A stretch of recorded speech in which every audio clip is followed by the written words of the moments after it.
오늘 우리에게 주신 하나님의 말씀은 에스겔서 4장 14절입니다. 제목을 다 함께 읽어보겠습니다. 이 죄악의 시대 속에서 내 영혼을 더럽힌 적이 없었나이다. 아멘. 추석이 되어 추도 예배를 온 가족이 모여서 드립니다. 혹시 믿음의 부모님이 계신 가정에서만 추도 예배를 드리시나요? 아니면 부모님들은 믿음이 없었어도 그리고 돌아가셔서 고인이 되셨는데도 남아있는 가족들이 부모님들을 생각하면서 추도 예배를 드리십니까? 기독교의 추도 예배는 조상을 모시는 제사가 아니죠. 그렇기 때문에 비록 부모님이 신앙이 없으셨다가 고인이 되셨다 하더라도 현재의 가족 모두가 추도 예배를 가지면서 신앙의 기회로 온 가족이 함께 모여서 기회로 삼는 것이 좋다고 저는 생각을 하고 있습니다. 어떤 이야기를 나누는지가 무엇보다도 모임의 목적을 결정짓는 중요한 자리이기 때문입니다. 혹시 어떤 질문들을 여러분의 자녀들이 왔을 때 아니면 부모님 가정에 방문했을 때 나누십니까? 흔히 하는 것이 잘 지냈냐, 별일 없느냐 이런 안부를 묻는 건 당연하겠죠. 그런데 혹시 이런 질문도 하시나요? 어려서부터 지금까지 하나님 앞에서 당신의 영혼을 더럽힌 적이 없었습니까? 라고 질문하신 적이 있으시나요? 만약에 그랬다면 모두가 놀라고 갑자기 분위기가 썰렁해질까요?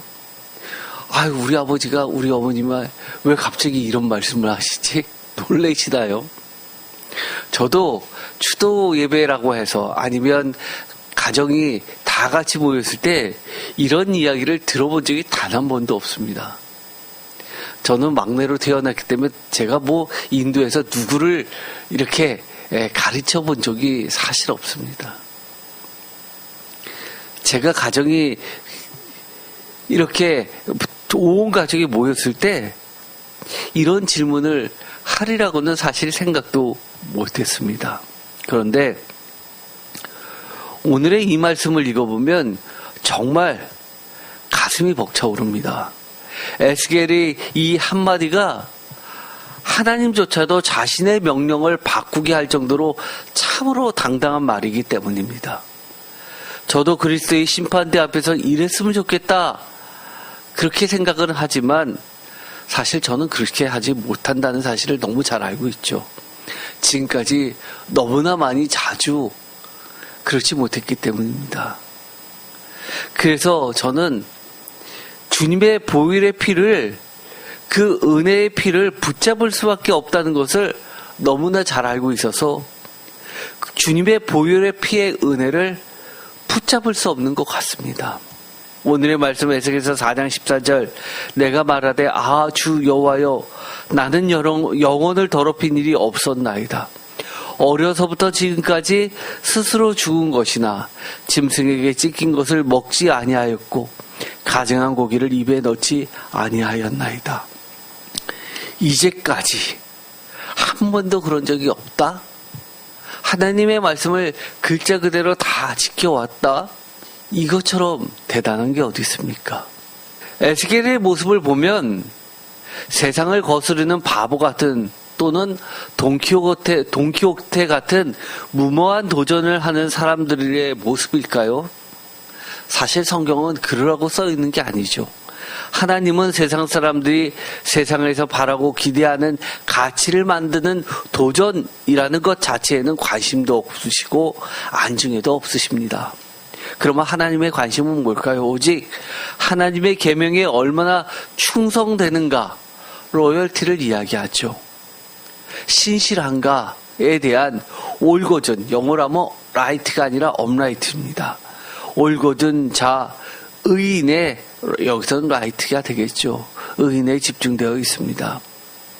비록 우리가 중간중간 실수하고 하나님의 말씀을 어겨도 다시금 해바라기가 태양을 향해서 방향을 틀듯이 그렇게 하나님의 말씀을 붙잡으려고 방향을 틀는 업라이트, 하나님을 향해서 올곧게 뻗어가는 그런 의인을 하나님은 찾고 계시기 때문입니다. 왜냐하면 이 땅에서의 하나님의 관심은 잘난 사람이 아니라 하나님 나라이기 때문입니다. 하나님이 어떤 존재입니까? 하나님 나라의 왕 아니십니까? 그런데 이 에스겔서 4장 14절에 있는 이 말씀의 배경은 7절에 보면 하나님께서 이렇게 에스겔을 불러 하시는 말씀 가운데 드러납니다. 너는 또 내 얼굴을 에워싸인 예루살렘 쪽으로 향하고 팔을 걷어 올리고 예언하라. 내가 줄로 너를 동일이니 내가 에워싸는 날이 끝나기까지 몸을 이리저리 돌리지 못하리라. 예언하는데 심판의 날 포로의 모습을 그려내고 있는 겁니다. 그러면서 이 구체적인 하나님의 명령이 나오게 되는데 이게 문제였던 거죠. 에스겔서 4장 9절 너는 밀과 보리와 콩과 팥과 조와 기름을 가져다가 한 그릇에 담고 너를 위하여 떡을 만들어 내가 옆으로 눕는 날수 곧 390일 동안 먹되 너는 음식을 달아서 하루 20세겔씩 때를 따라 먹고 물도 6분의 1 흰씩 되어서 때를 따라 마시라. 마치 배급을 주는 것 같죠. 포로들에게. 너는 그것을 보리떡처럼 만들어 먹되 그들의 목전에서 불을 피워 구울지니라. 하필이면 불입니까? 사람 똥을 가지고 연료로 써서 구워서 먹으라는 겁니다. 또 여호와께서 이르시되 내가 여러 나라들로 쫓아내어 흩어버릴 이스라엘 자손이 거기서 이같이 어떤 떡이요? 부정한 떡을 먹으리라. 하나님이 몰라서 이것을 하라고 하시는 게 아니라 알면서, 부정하다는 것을 알면서 이렇게 하라는 겁니다. 이것은 제가 전에 에스겔서 이 4장 9절에 있는 이 말씀은 이종금지법을 위반한 명령이라는 것을 설교한 적이 있었습니다. 레위기 19장 19절 너희는 내 규례를 지킬지어다 내 가축을 다른 종류와 교미시키지 말며 내 밭에 두 종자를 섞어 뿌리지 말며 두 재료로 직조한 옷을 입지 말지니라. 이렇게 다른 종류의 씨를 뿌려서 지력을 약화시키는 것을 하지 말라는 겁니다. 2024년 7월 24일 날 이 430년과 관련해서 설교한 적이 있었습니다. 기억이 안 나시면 다시 한번 이 말씀을 들어보시기 바랍니다. 어쨌든 간에 하나님께서는 14절에 있는 것처럼 그렇게 명령을 거부하는 에스겔을 맞닥뜨리게 됩니다. 그러자 에스겔서 4장 16절 또 내게 이르시되 인제야 내가 예루살렘에서 의뢰하는 양식을 끊으리니 백성이 근심 중에서 떡을 달아 먹고 두려워 떨면 물을 되어 마시다가 떡과 물이 부족하여 피차에 두려워하여 떨며 그 죄악의 중에서 쇠퇴하리라. 말라 죽을 것이다 라고 이야기를 합니다. 이 에스겔이 항변했던 것, 나는 영혼을 더럽힌 일이 없었나이다. 어려서부터 지금까지 하나님의 계명을 그렇게 지켜왔습니다 라고 항변했던 이 에스겔의 모습을 보고 하나님께서는 쇠똥으로 대신, 사람 똥이 아니라 쇠똥으로 대신 구워 먹으라고 허락을 해 주십니다. 하나님께서도 에스겔을 불쌍히 여기시고 이해하신다는 것이죠. 하나님의 뜻을 돌이키시는 이 연약한 하나님의 모습을 보면 참 인자한 아버지의 모습을 보는 듯합니다. 하긴 해야 되는데 사랑은 내 자녀가 이렇게 해달라고 그러면 거절 못하면서 할 수 있는 범위 내에서 이해하는 수준에서 그렇게 변경까지도 해 주십니다. 그런데 이 에스겔의 모습은 성경에서 보면 욥의 모습 같기도 합니다. 욥기 1장에 보면 5절 그들이 차례대로 잔치를 끝내면 욥이 그들을 불러다가 성결하게 하되 아침에 일어나서 그들의 명수대로 번제를 드렸더니 이는 욥이 말하기를 혹시 내 아들들이 죄를 범하여 마음으로 하나님을 욕되게 하였을까 함이라. 욥의 행위는 항상 이러하니였더라. 욥이 이래서 당대의 의인이라고 했죠. 혹시나라고 하면서 표준세 번역은 알지 못하는 사이에라도 범죄했다면 하나님께 죄를 회개하게 하는 제사를 드리면서 늘 이렇게 신중하게 깨어서 신앙생활을 했다는 겁니다. 얼마나 피곤했을까요? 참 우리는 이렇게 살기 어렵습니다. 그러나 우리가 그 뜻만큼은 사실 우리가 귀담아 들을 필요가 있습니다. 그런데 성경에는 욥만 나와 있는 것이 아닙니다. 이 에스겔의 모습은 과거에 있는 레각 가문을 보는 것 같기도 합니다. 제가 2017년 8월 20일 날 설교한 적이 있었습니다. 예레미야서 35장을 설교하면서 이 레각 가문은 이스라엘 사람들에게 굉장한 존경을 받았던 가문이었습니다. 그런데 하나님의 명령을 예레미야로부터 받는데 그것이 에스겔처럼 포도주를 먹으라라고 하는 먹지 말아야 될 그것을 먹으라고 시키시는 하나님을 맞닥뜨리게 됩니다. 하나님의 말씀과 조상의 유전이 상충할 때 어느 쪽을 순종해야 할까라는 부제목을 가지고 말씀을 드린 적이 있었습니다. 이것 또한 꼭 다시 한번 들어보시기 바랍니다. 사실 이 레각 가문은 열왕기하에 보면, 특별히 10장에 보면 예후 왕조를 세울 때 온갖 우상들을 제거하는데 1등 공신 역할을 했던 그 세력이 레갑의 아들 여호나답이었습니다. 이 레갑 가문은 대대로 하나님의 말씀을 신실하게 지키면서 그 당시에도 정말 세상에서 보면 세상의 그 풍조를 따르지 않고 마치 속세를 떠나서 그렇게 생활했었던 기인 같았던 사람들입니다. 하나님의 명령을 따라서 그렇게 하나님의 말씀대로 세상을 등지고 살았던 가문이었습니다. 그들이 이 예후 왕조의 개혁 때, 신앙의 개혁 때 이들이 함께 하면서 모든 우상들을 멸절시키는 새로운 시대를 여는 1등 공신의 역할을 했던 사람들입니다. 그런데 예레미야, 이 문제의 남유다가 멸망할 때는 어떻게 했느냐? 하나님께서 이 레각 가문을 다시 부르십니다. 가장 어두웠던 시대 때마다 빛을 발하는 이 레갑 가문들을 불러서 하나님이 명령을 내리십니다. 35장 2절, 예레미야서 35장 2절, 너는 레갑 사람들의 집에 가서 그들에게 말하고 그들을 여호와의 집 한방으로 데려다가 포도주를 마시게 하라. 포도주를 마시라고 합니다.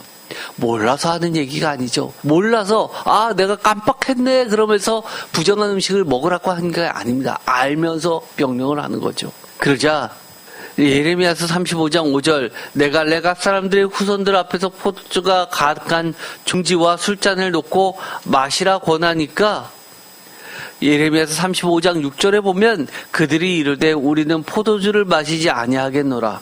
레갑의 아들 우리 선조요 요나답이 우리에게 명령하여 이르기를 너희와 너희 자손은 영원히 포도주를 마시지 말며라고 하면서 하나님의 명령을 지키면서 정말 나시린처럼 그렇게 살라고 유언을 남겼는데 그것을 대대로 지켜왔던 겁니다. 나시린이 뭐죠?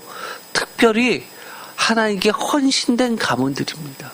그러면서 이 예레미야가 했던 하나님의 명령을 거절합니다. 그럴 수 없어요.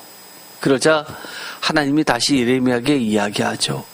예레미야서 35장 14절, 레갑의 아들 요나답이 그의 자손에게 포도주를 마시지 말라 한 그 명령은 실행되었도다. 그들은 그들의 선조의 명령을 순종하여 오늘날까지 마시지 아니하였거늘 내가 너희에게 말하고 끊임없이 말하여도 너희는 내게 순종하지 아니하는도다 라고 하면서 왜 그렇게 부당한 명령을 내리셨는지를 설명해 주십니다. 그러면서 16절에 레갑의 아들 요나답의 자손은 그의 선조가 그들에게 명령한 그 명령을 지켜 행하나 이 백성은 내게 순종하지 아니하였도다.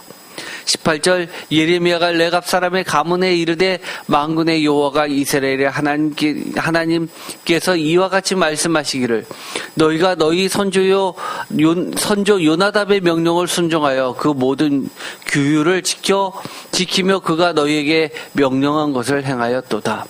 19절 그러므로 만군의 여호와 이스라엘의 하나님께서 이와 같이 말씀하시니라. 레갑의 아들 요나답에게서 내 앞에 설 사람이 영원히 끊어지지 아니하리라 하시니라. 결국 이 레갑의 가문들은 예레미야를 통해서 전해진 하나님의 명령을 순종하지 않았습니다. 하나님이 한탄하셨죠. 야, 너희들의 선조들의 유전보다도 내 말이 그렇게 가치가 없어. 너희들도 다 없애버릴 거야 라고 하면서 단칼에 베어버리는 게 아니라 그들의 마음을 아시고 그들의 진심을 아시고 그들을 보호해 주십니다. 너희들이 했던 그 명령을 순종했던 건 다 이루어졌으니까 이제부터는 나의 명령을 지키라 라고 하면서 용서해 주시면서 더 큰 축복을 해 주십니다. 내 앞에 설 사람이 영원히 끊어지지 아니하리라는 정말 다윗에게 허락했던 소금 언약 같은 영원한 언약의 축복의 말씀을 해 주십니다. 무엇 때문에요? 정말 누가 보더라도 이건 좀 너무한데 시대에 안 맞는 것 같은데 구시대 같은데 하는데도 불구하고 그것을 지키려고 애썼던 모습. 내가 이 말씀을 지키다 보면 나 손해보는데요. 요즘 같은 현대에선 살 수 없는데요. 내가 가난해지게 되는데요. 사회생활 할 수 없는데요. 라고 하는데도 열심히 지켰던 그 진실 때문에 하나님이 받아주셨던 겁니다. 에스겔의 이 태도, 저는 한 번도 그런 적이 없어요. 제가 얼마나 지키려고 애를 썼는데요. 라고 하는 그 항변이 하나님의 명령을 비록 어긴다 하더라도 그 진심을 아시기 때문에 하나님께서 하나님의 계획도 바꿔주십니다. 얼마나 당당합니까? 여러분은 그리스도의 심판대 앞에서 그렇게 당당할 수 있을까요? 그랬으면 좋겠습니다. 그런데 우리가 하나님의 말씀을 지킨다는 게 그렇게 쉽지 않습니다. 창세기 39장에 보면 그 유명한 말씀이 있습니다. 바로 이 요셉의 이야기죠. 제가 오늘의 말씀은 추석과 관련돼서 누구나 어느 정도 교회 생활을 할 사람은 아는 그런 본문을 중심으로 오늘의 설교를 구성했습니다. 그 이야기는 여러분들도 쉽게 이해할 수 있기 때문에 이것을 다 안 하더라도 여러분들의 자녀와 가족들에게 쉽게 여러분의 말로 바꿀 수 있게끔 설교를 준비했다는 얘기입니다.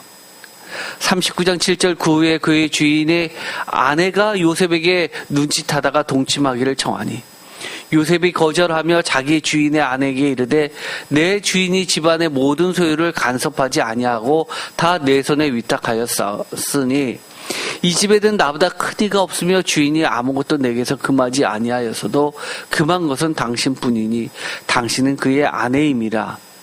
그런즉 내가 어찌 이 큰 악을 행하며 이것까지는 다 알죠. 그런데 이 요셉이 거절하는 명분이 있습니다. 이유가 있습니다. 많은 이야기를 앞에 하지만 중요한 얘기 뒤에 하는 거죠. 요셉은 이것 때문에 거절합니다. 다 같이 읽어볼까요? 하나님께 죄를 지으리까. 너무 멋지지 않습니까? 성경에 에스겔과 같은 사람이 성경에 있지 또 어디 있어요? 성경에 보면 믿음의 선배들은 이런 사람이 많이 나옵니다. 찾아보면요. 뭐라고 이야기합니까? 내가 도덕적인 사람입니다 라고 이야기하는 게 아니에요.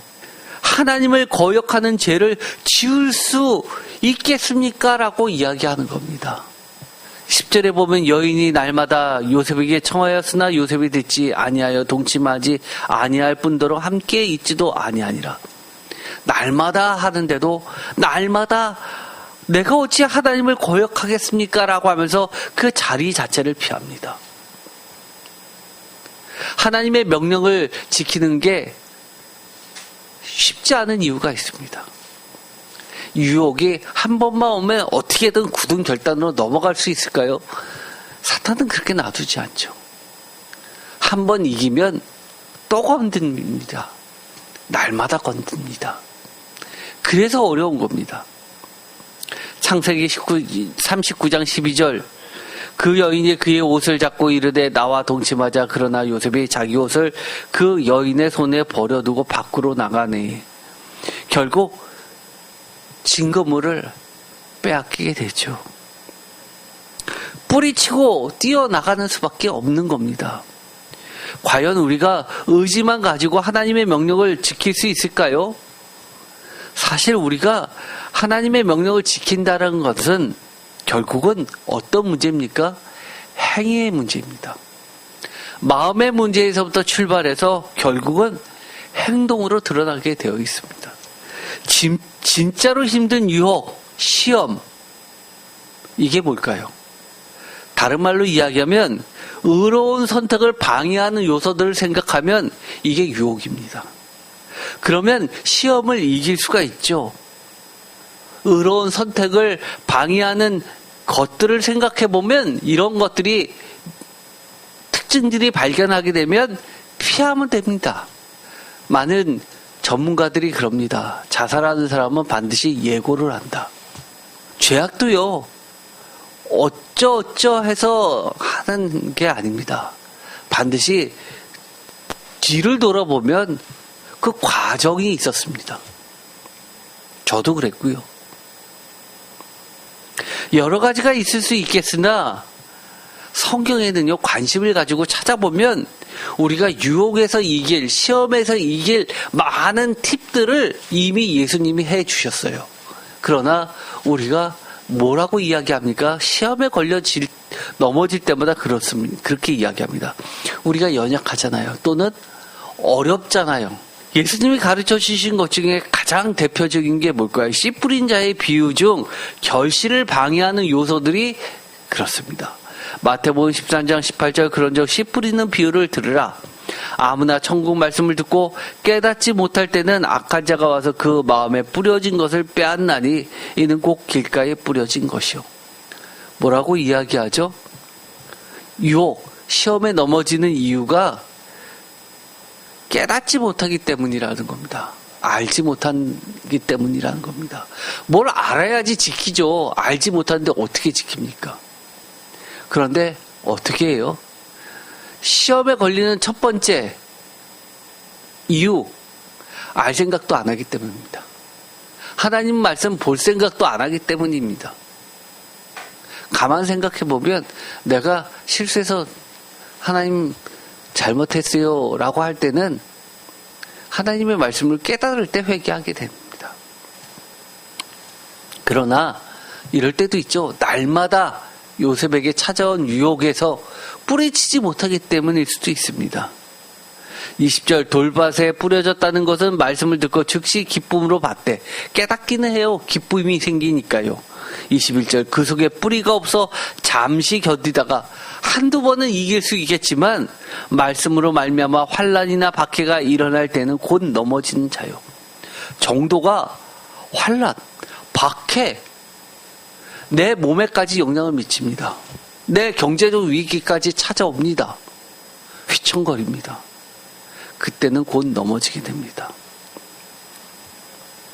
환난과 박해 뛰어넘어야 되는데 그렇지 못할 때가 많습니다. 저도 이런 거는 자신이 없죠. 많은 고민을 하는 이유가 뭡니까? 소위 말해서 일제시대 때 독립운동가들에게 일본 사람들이 고문하면서 했던 이야기들이 많이 회자되고 있죠. 책에도 나와 있습니다. 지식인들의 가장 약한 것은 육체적 고통이라는 이야기를 하죠. 모든 인간의 공통점일 겁니다. 그런데요, 또 있습니다.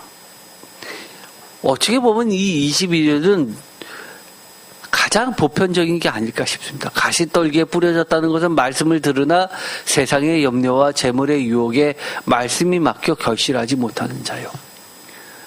가만 보니까 말씀대로 살면 별로 세상에서 잘 살지 못할 것 같습니다. 세상에 염려가 참 많죠. 그런데 세상의 염려보다 더 심각한 염려, 내가 하나님의 말씀을 가지고 세상을 이겨낼 수 있을까?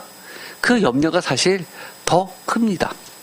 이런 것들이 바로 요소들입니다. 이런 것들을 우리가 이겨낸다면 결실이 보장된다고 이야기합니다. 60배, 30배, 어떤 거는 100배. 또 이런 말씀도 있습니다. 너무나 잘 알고 있는 말씀이죠. 누가복음 10장에 보면 마리아와 마르다 이야기가 나옵니다.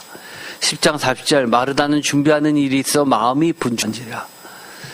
유혹에 넘어지는 이유들 중에 많은 것이 바쁘다는 겁니다. 마음에 여유가 없다는 겁니다. 머리가 복잡하다는 겁니다. 예수께 나와 이르되 주여 내 동생이 나 혼자 일하게 두는 것을 생각하지 아니하시나이까. 그를 명령하사 나를 도와주라 하소서. 41절, 주께서 대답하여 이르시되 마르다야 마르다야. 다 같이 읽겠습니다. 내가 많은 일로 염려하고 근심하나 몇 가지만 하든지 혹은 한 가지만이라도 족하니라. 마리아는 이 좋은 편을 택하여 넣으니 빼앗기지 아니하리라 하시니라. 아멘. 42절 표준 세번역으로도 읽어보겠습니다. 그러나 필요한 일은 하나뿐이다. 마리아는 좋은 몫을 택하였다. 그러니 그는 그것을 빼앗기지 않을 것이다. 아멘. 여러분은 어떠신가요? 하나님이 여러분한테 이렇게 이야기하시면 여러분이 동의하시겠습니까? 필요한 일은 하나뿐이라고 이야기합니다. 아유, 하나님, 제가 돈 안 벌면 가족은 누가 책임져 줍니까? 다시 성경책을 보면요, 참 많이 다릅니다. 그런데도 하나님은 이것을 성경책이라고 하십니다. 하나님이 쓰신 하나님의 말씀이죠. 필요한 일은 하나뿐이다라고 하면서 좋은 몫을 택하라고 이야기합니다. 왜냐하면 그것은 영원히 빼앗기지 않을 것이라고 이야기합니다. 영원히 빼앗기지 않을 것을 알아보는 눈, 그 가치를 아는 것, 그 자체가 영적인 능력이겠죠. 성령님의 인도하심입니다. 문제는 우리가 그것을 모른다는 거죠.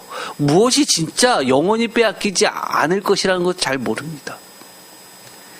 그러나 어렴풋이는 압니다. 여러분, 지금까지 평생을 정말 열심히 출하고 일했습니다.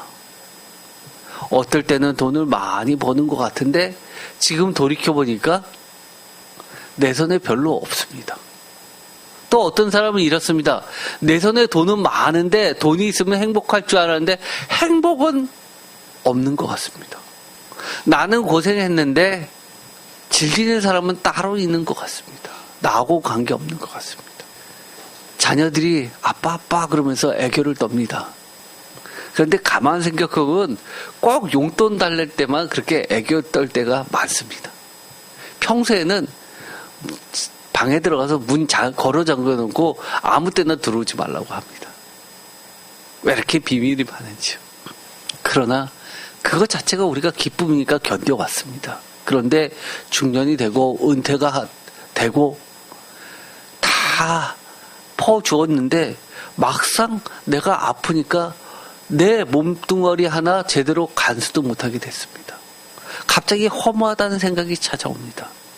그런데 하나님은 이렇게 이야기하십니다. 예수님은 영원히 빼앗기지 않는 것이 있다고 합니다. 잃어버리지 않는 것이 있다고 합니다. 하나님의 복음이 들어가면 어떤 사람들은 나보다 훨씬 가난한데도 행복해합니다. 우리가 정말 이 좋은 것, 영원히 빼앗기지 않은 것을 선택하는 기쁨이 있습니까? 가장 귀한 것을 알아보고 취하는 영적인 능력이 있습니까? 영원히 빼앗기지 않는 것을 사모라도 합니까? 물론 이곳에 나오신 성도님들은 영원히 빼앗기지 않는 하나님의 복음 비밀을 사모하기 때문에 이곳에 나오셨다는 거 저 너무 잘 알고 있습니다. 계속 그렇게 해나가시기를 축원드립니다.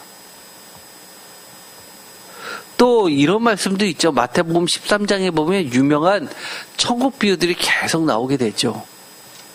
가장 유명한 것 중에 하나가 이겁니다. 3번에 걸쳐서 아주 짧지만 임팩트 강한 3가지 동일한 쌍둥이, 새 쌍둥이 비유가 연달아 나오게 되는데요. 천국 비유. 마태복음 13장 44절 천국은 마치 밭에 감추인 보화와 같으니 사람이 이를 발견한 후 숨겨놓고 기뻐하며 돌아가서 자기의 소유를 다 팔아 그 밭을 사느니라. 또 천국은 마치 좋은 진주를 구하는 장사와 같으니 극히 값진 진주 하나를 발견하며 가서 자기의 소유를 다 팔아 그 진주를 사느니라. 3번째 47절 또 천국은 마치 바다에 치고 각종 물고기를 모는 그물과 같으니 그물에 가득함에 물 가으로 끌어내고 앉아서 좋은 것은 그릇에 담고 못된 것은 버리느니라. 이 3가지 비유 잘 아시죠? 밭에 감추인 보화, 값진 진주를 구하러 다니는 장사꾼, 바다에서 좋은 것만은 낚는 어부. 다 무엇이죠?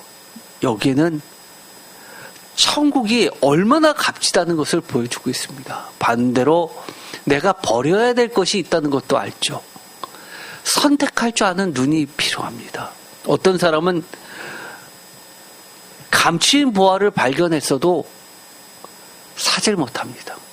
어떤 사람은 좋은 진주를 발견했는데도 얻지를 못합니다. 최근에 아주 재미있는 뉴스가 하나 나왔습니다. 세계토픽에 나왔죠. 할머님이 커다란 돌 하나를 문을 이렇게 세워두는 돌로 사용했답니다. 돌아가셨습니다.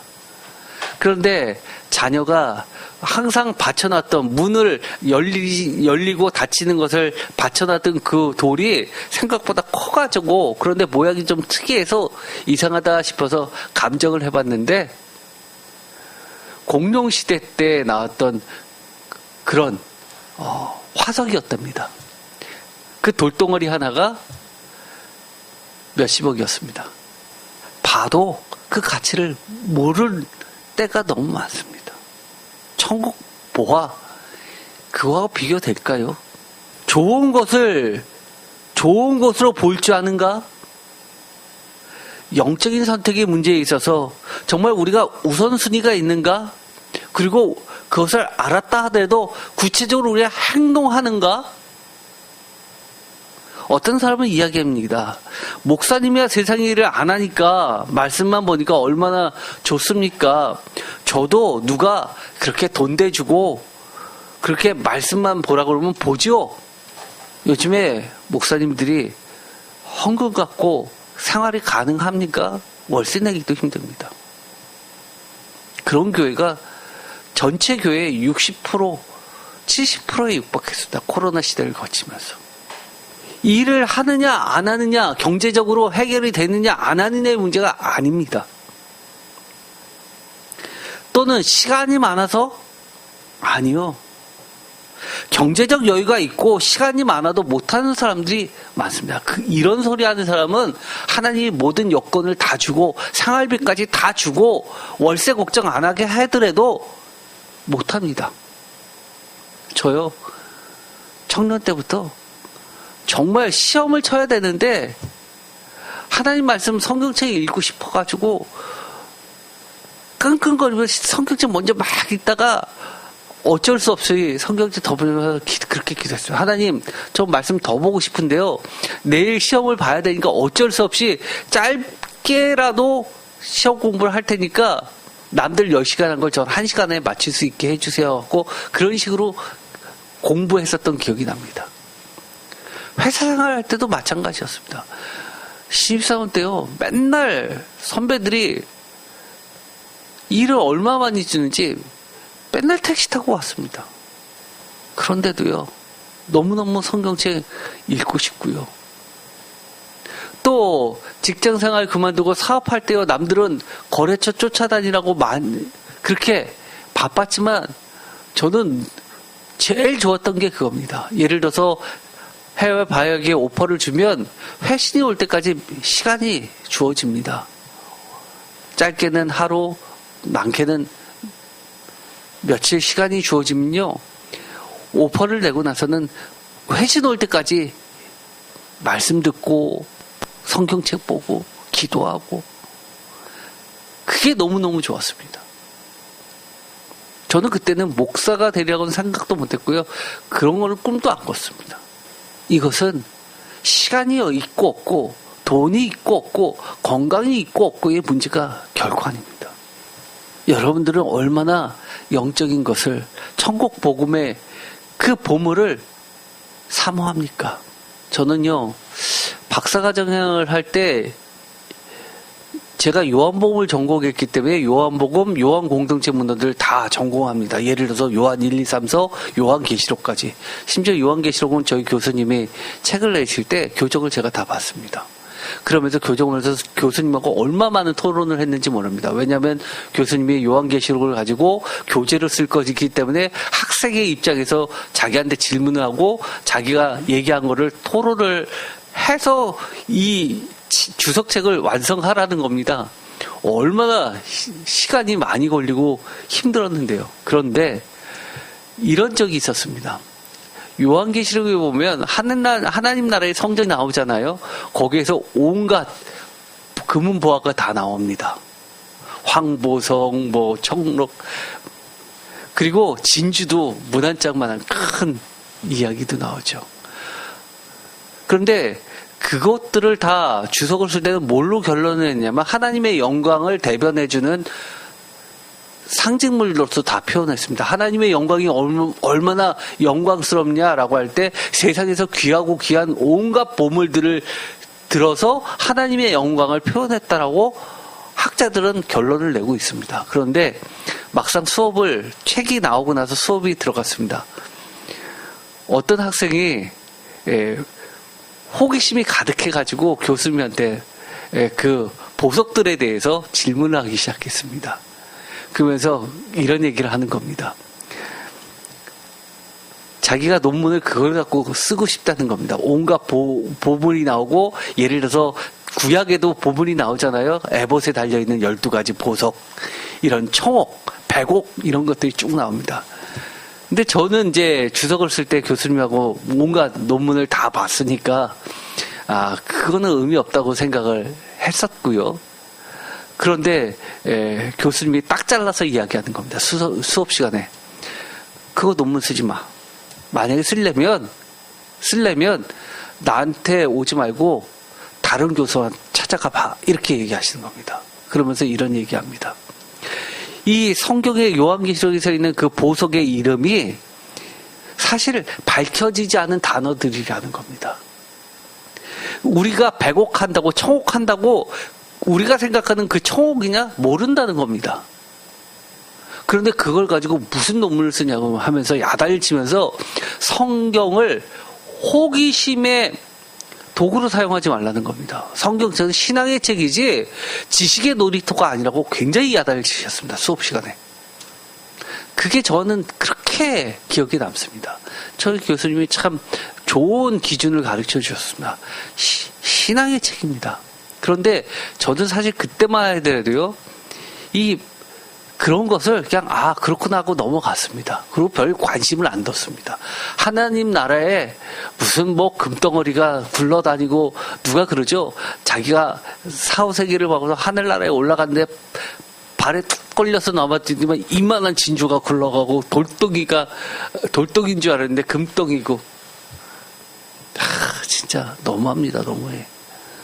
소설 쓰지 마세요. 소설 쓰지 마세요. 저는요, 어제도 기도하는데 주님이 이런 말씀을 주셨습니다. 요한계시록에 있는 이 온갖 하나님 성전의 그 하나님 나라의 하늘나라의 그 성전에 있는 보화는 하나님 말씀이라고 얘기해 주셨습니다.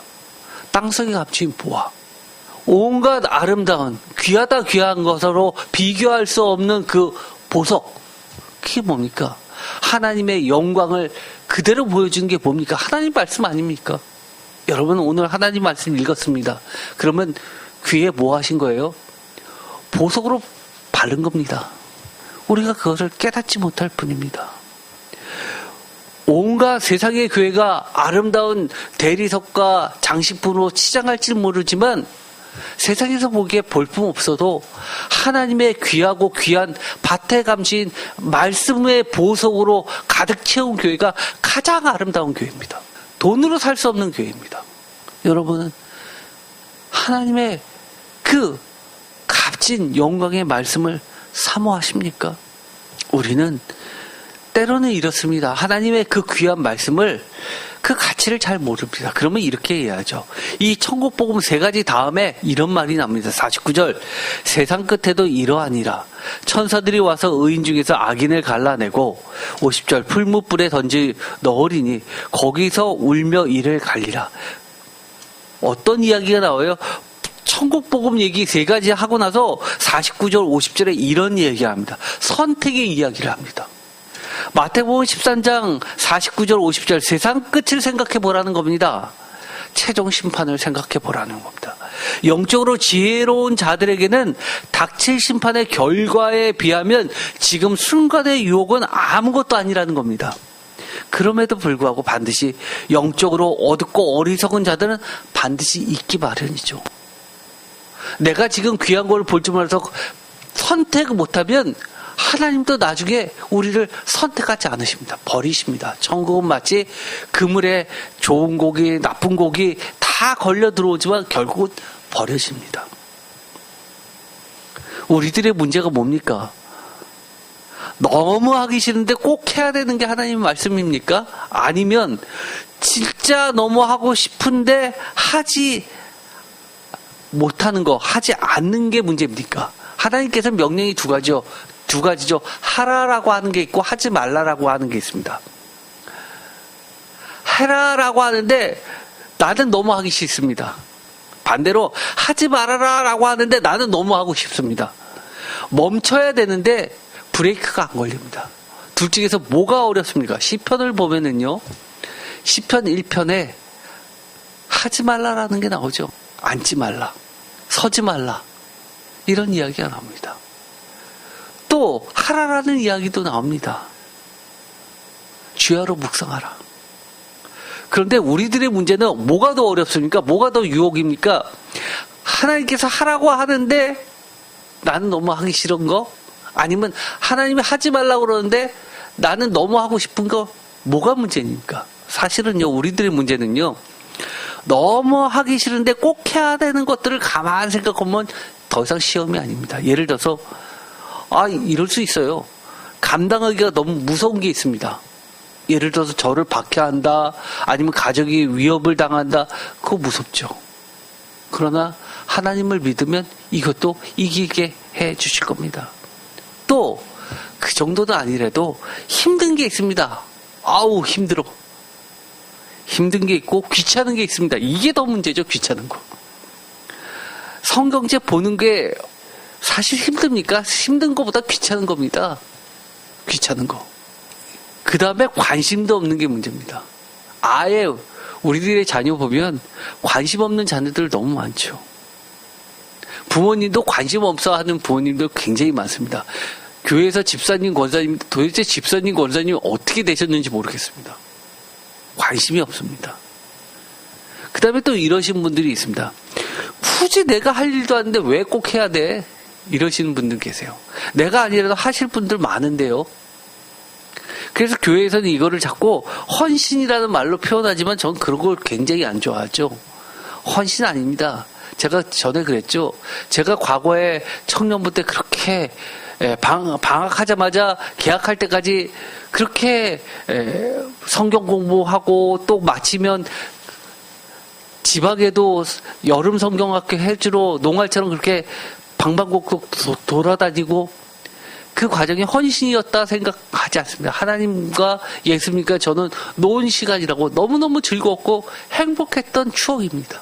그래서 헌신이라는 말 쓰지 마세요. 주님이 누구누구야 나랑 놀자라고 하시는 소리라고 들으세요. 또 이런 경우 있죠. 그거 하면 좋죠. 그런데 제가 환경이 안 됩니다. 환경 따지지 마세요. 또 이런 분들도 있어요. 대단한 가치도 아닌 것 같은데 시킵니다. 그렇죠? 내가 바깥에 나가서 1시간 하면 돈으로 환산하면 경제적 가치가 얼마인데 정말 이거 별것도 아닌데 시키는 것들이 있습니다. 예를 들어서 과거에는 이런 것들이 있죠. 교회에 와서 주보 접으라고 시킵니다. 일찍 나오라서 일찍 나갔더니 주보 접어가지고 여기다 다 꽂는 거. 그 다음에 헌금봉도 꽂게 하는 거. 그런데 제가 기억나는 게 있습니다. 연말에 시상식을 할 때 할아버지 할머니들 꼭 시상 받는 거 있죠. 뭐죠? 주보 접기 했던 거. 그 다음에 예배 끝나고 다 사람들 주보 막 버리고 간 거, 줍는 거를 하셨는데, 그거에 대해서 노고에 대해서 상을 주는 그런 것도 본 적이 있었습니다. 그래서 그 할머니 권사님들 그 회장님이 나와서 얘기하는데, 내년에도 이 일을 저희에게 꼭 맡겨주시면 감사하겠습니다 하고 인사를 하고 들어갔는데 제가 마음이 뭉클했습니다. 대단한 가치도 아닌 것 같은데 라고 하는 것부터 끊으십시오. 그 다음에 또 부족한 동기부여도 있었습니다. 왜냐하면 내가 꼭 해야만 하는, 내가 납득하고 수용 가능한 이유일 때는 내가 하는데, 그렇지 않은 경우는 목사님이 이거 하셨으면 좋겠어요 라고 하는데도 그냥 목사님이 하시는 얘기겠지, 이런 것들. 목사님이 아니라 성경 말씀에 써 있는 것도 사실 다 하나님이 저희에게 누구누구야 이거 해라 라고 하시는 말씀이 너무너무 많습니다. 그렇죠? 딱 성경 말씀을 둘로 나눠서 적어보세요. 하라 라고 하는 것과 하지 마라 라고 하는 것과 너무너무 많습니다. 또 이런 것도 있죠. 주님이 하라라고 그러는데 나는 정말 하기 싫어요. 반대로 나는 진짜 하고 싶은데 하나님은 하지 말라라고 하는데 멈춰야 되는데 멈추지 못하는 것들이 있습니다. 예를 들어서 이것을 절제라는 말로도 표현을 많이 하죠. 특히 사도 바울은 절제라는 말을 씁니다. 그런데 이게 문제가 뭐죠? 욕망, 탐욕. 이것은 보통 뭐라고 표현하죠? 불로서 표현합니다. 불타는 욕망. 왜 그래요?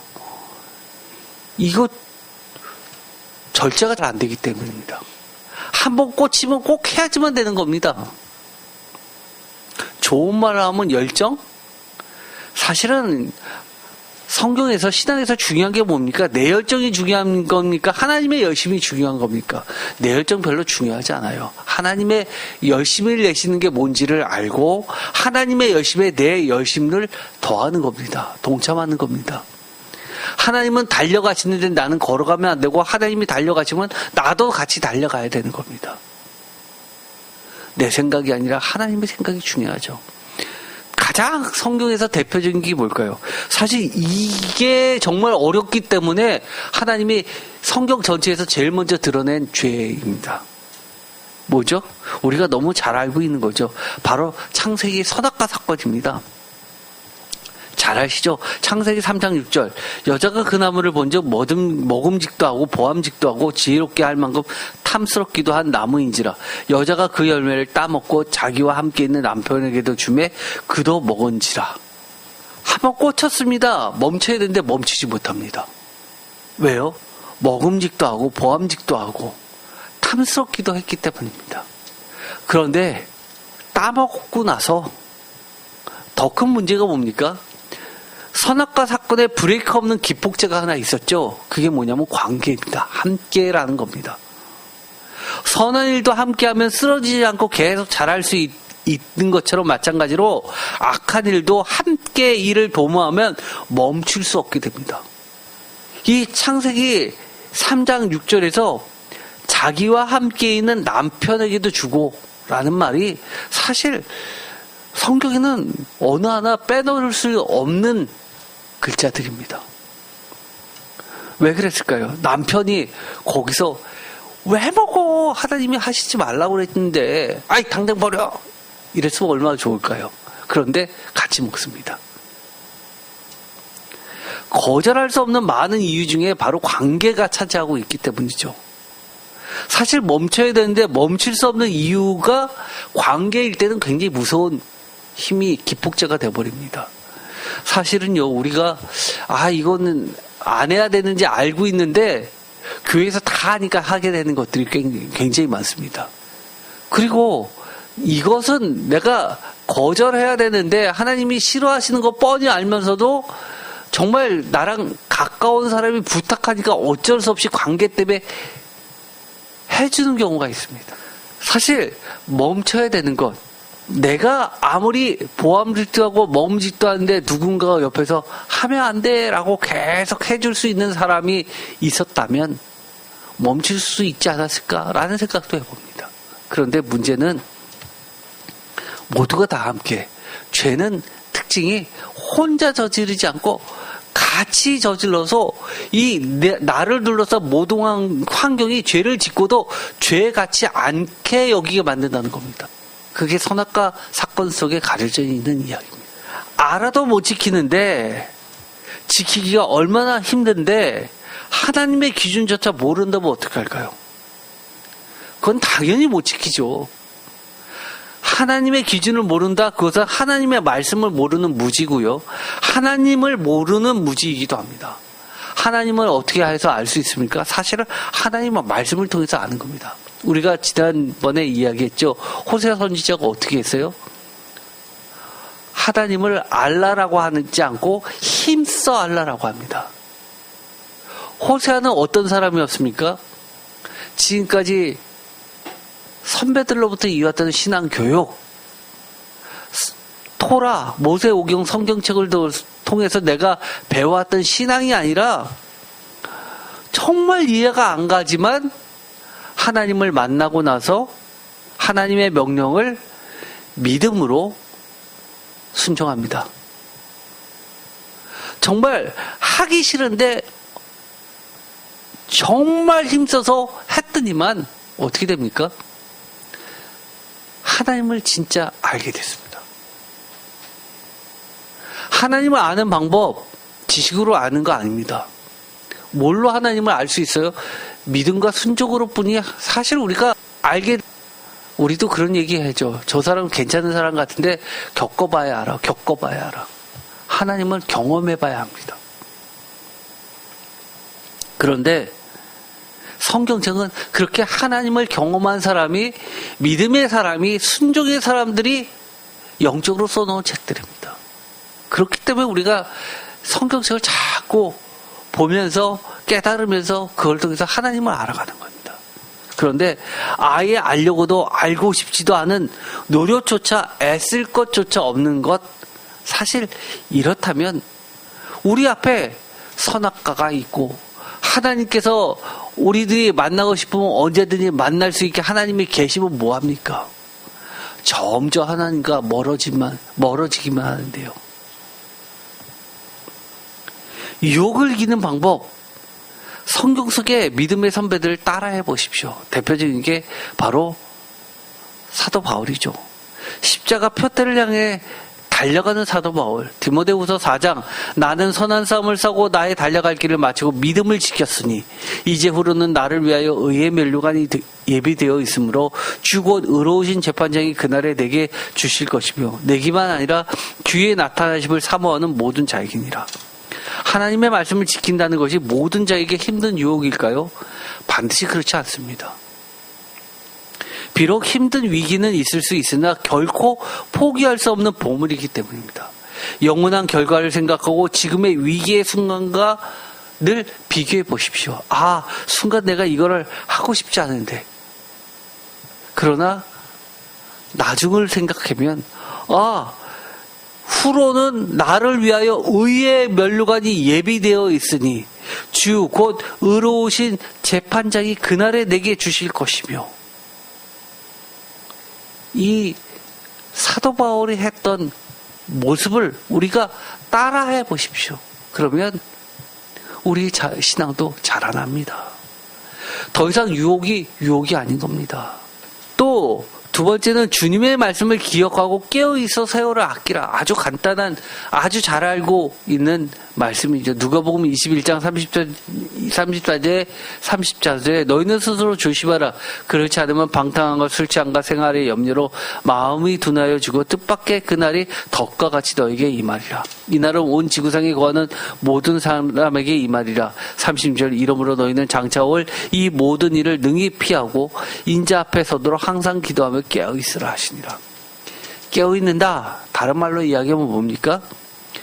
우리가 항상 인자, 하나님, 그리스도 앞에 서 있는 존재로 생각하며 살라는 겁니다.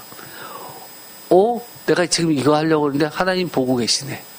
라고 생각한다면 우리가 달라질 겁니다. 스스로 조심하라. 뜻밖의 날이 덕과 같이 너에게 임하리라. 주님의 말씀을 기억하고 항상 깨어있어서 세월을 아끼길 바랍니다. 에베소서 5장 15절 그런즉 너희가 어떻게 행할지를 자세히 주의하여 오직 지혜 있는 자같이 하여 세월을 아끼라. 때가 악하니라. 그러므로 어리석은 자가 되지 말고 오직 주의 뜻이 무엇인가 이해하라. 깨달으라 라는 이야기죠. 18절 술 취하지 말라. 이는 방탕한 것이요 오직 성령으로 충만함을 받으라. 시와 찬송과 신령한 노래들로 서로 화답하며 너희 마음으로 주께 노래하며 찬송하며 범사에 우리 주 예수 그리스도의 이름으로 항상 아버지 하나님께 감사하며 그리스도를 경외함으로 피차 복종하라. 시와 찬송과 신령한 노래 예배드리라는 거죠. 예배 시간 소중히 여기고 항상 성령의 충만을 받으십시오. 왜요? 지금은 때가 악한 시대이기 때문입니다. 세월을 아껴야 되기 때문입니다. 세 번째, 아주 간단하죠. 성령님의 인도하심대로 순종하며 맡겨야 됩니다.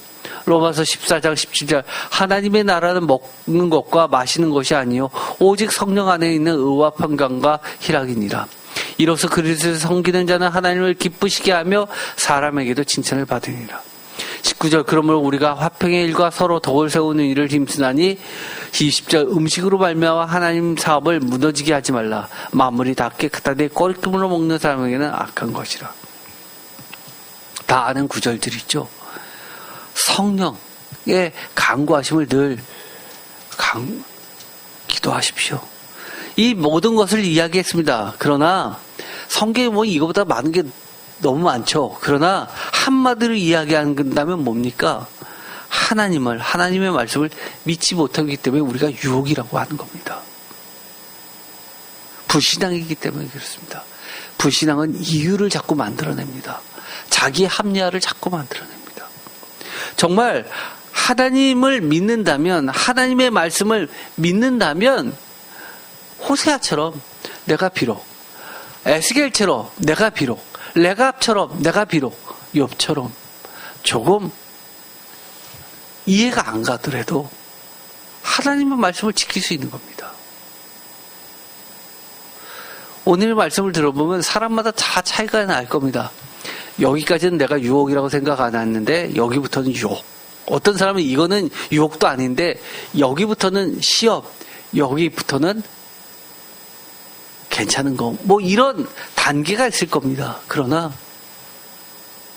단순하게 생각하십시오. 아, 하나님이 그러셨구나. 하나님이 말씀하셨구나. 그러면 그냥 믿음으로 순종하십시오. 한마디로 우리가 하나님을 믿으면, 하나님의 말씀을 믿으면 하나님 앞에 서 있다고 생각하면 할 수 있습니다. 기도하고 마치겠습니다. 오늘 추석 기간인데도 불구하고 하나님을 사모하여, 하나님의 말씀을 사모하여 이곳에 나오신 모든 성도님들께 하나님께서 하늘의 가장 좋은 것으로 채워주시옵소서. 세상의 어떤 값진 보화보다도 하나님의 말씀을 사모합니다. 영원히 빼앗기지 않을 것으로 하나님께서 채워주시옵소서. 이 땅에 살면서 많은 유혹들이 있을 수 있겠지만 더 이상 유혹이 되지 않게 하시고 끊을 것 끊고 정말 깨어있어서 마지막 때를 힘써 달려가게 하여 주시옵소서. 우리의 자녀가, 우리의 온 가족이 함께 모이면 물어볼 수 있게 하여 주옵소서. 우리가 하나님 앞에서 얼마나 진실되는지, 믿고 있는지, 또 하나님이 싫어하시는 걸 안 하려고 얼마나 애를 쓰고 있는지 물어볼 수 있게 하여 주옵소서. 예수 그리스도의 이름으로 기도드립니다. 아멘.